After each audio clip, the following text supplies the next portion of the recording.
అలసిన వానికి ఊరడించు మాటలు. సహోదరుడు భక్తి సింగ్ గారి పరిచర్య నుండి సేకరించిన అనుదిన ధ్యానములు. ఆగస్టు 12. నా ప్రాణమా యెహోవాను సన్నుతించుము, నా అంతరంగముననున్న సమస్తమా ఆయన పరిశుద్ధ నామమును సన్నుతించుము. 103వ కీర్తన 1వ వచనం. ప్రభు యొక్క మరణ, భూస్థాపన, పునరుద్ధానములను, ఈ 3 తలంపులను మనం కలిపి ధ్యానించవలను. అవి 3 కలిసి వెళ్ళును కనుక ఆ 3 తలంపులను ఎప్పుడూ వేరుపరచుటకు ప్రయత్నించకూడదు. ఎప్పుడైనా నీవు సిలువను గురించి నీ ప్రార్థనలో, సాక్ష్యములో, బోధలో ప్రసంగించున్నప్పుడు, రాయినప్పుడు ఆయన మరణ, భూస్థాపన, పునరుద్ధానములను కలిపి ఉంచుటకు ప్రయత్నించము. అపొస్తలుడైన పౌలు సువార్త ప్రకటించినప్పుడు క్రీస్తు యొక్క మరణ, భూస్థాపన, పునరుద్ధానములను గురించి ప్రస్తావించను.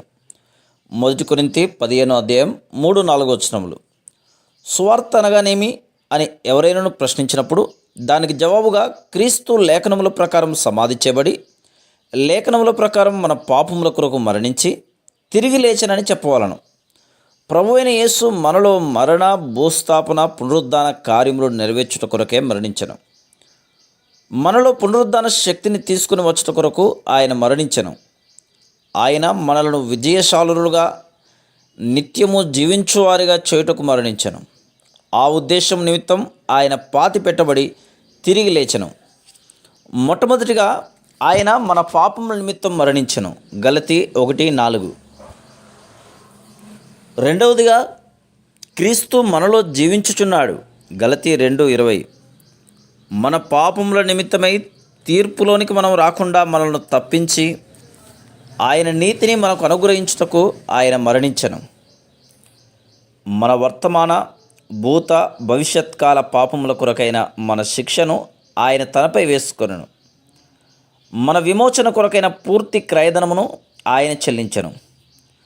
మనము 3 విధములుగా అనగా తలంపు, మాట ద్వారా, క్రియ ద్వారా పాపం చేదుము.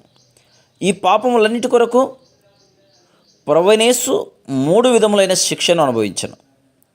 మన పాపపు తలంపుల కొరకు ఉమ్మివేయబడెను. ఎవరైనాను ఒకరి యెడల తీవ్రమైన కోపమును, ద్వేషమును ప్రదర్శించుటకు వారి మీద ఉమ్మివేయుదురు. తర్వాత మన పాపపు మాటల కొరకు ఆయన దూషించబడి తృణీకరింపబడెను. కానీ ఇవన్నీ ఎంతో ఓర్పుతో సహించి ఒక్క మాట కూడా ఎదురు మాట్లాడలేదు. మూడవదిగా మనం చేసిన పాపపు క్రియల కొరకు ఆయన కాళ్ళలో, చేతులలో మేకులు కొట్టబడెను. ప్రక్కలో బల్లెపు పోటు పొడవబడెను. ఆయన వీపు దున్నబడెను. ఆయన తలకు ముళ్ళ కిరీటం పెట్టబడెను. ప్రభువు నీ పాపములన్నిటినీ తనపై వేసుకుని నీవు తలంచిన చిన్న పాపపు తలంపునకు కూడా పూర్తి క్రయమును చెల్లించనని జ్ఞాపకం ఉంచుకొనుము. మార్కు సువార్త 10:34 వచనం. నీవు ఆత్మీయంగా ఎదగవలనని కోరినచో నీ శిక్ష అంతటినీ తనపై వేసుకున్నందుకు అనుదినము హృదయపూర్వకంగా ఆయనకు కృతజ్ఞతలు చెల్లించము. ప్రభువైన యేసు నా పాపముల కొరకే మరణించినందుకు, నా శిక్ష యావత్తును నీపై వేసుకున్నందుకు నీకు నా హృదయపూర్వక కృతజ్ఞతలు అని చెప్పుము. ఆత్మీయంగా ఎదుగుటకు ఇది ఎంతో సులభమైన మార్గం. కోర్టుకు హాజరైన ఒక వ్యక్తిని ఊహించుము. అతడు నేరము చేసినట్టుకు కావలసిన రుజువులన్నీ ఉన్నవి. అతడు ఎన్నో వస్తువులను దొంగిలించెను. అతడు దొంగిలించినవన్నీ రుజువుగా కోర్టుకు తీసుకుని రావడి ఉన్నవి. రుజువు ఎదురుగా కనబడుచున్నప్పుడు ఆ మనిషి దోషారోపణ నుండి తప్పించుకొనుట అసాధ్యం. అకస్మాత్తుగా ఏదో జరిగింది.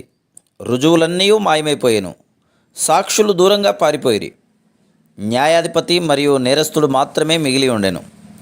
ఇప్పుడు నీకు విరోధంగా ఏ రుజువులు లేవు.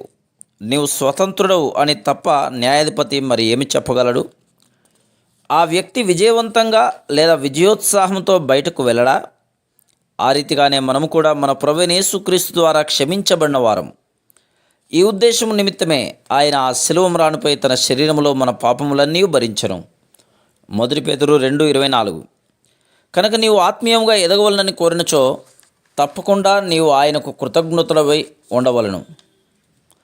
మనం అనుదినము హృదయపూర్వకంగా ఆయనకు కృతజ్ఞత చెల్లించుటకు నేర్చుకున్నప్పుడు అదే ఆత్మీయంగా ఎదుగుటలోని రహస్యమని తెలుసుకుందాము. Praise the lord.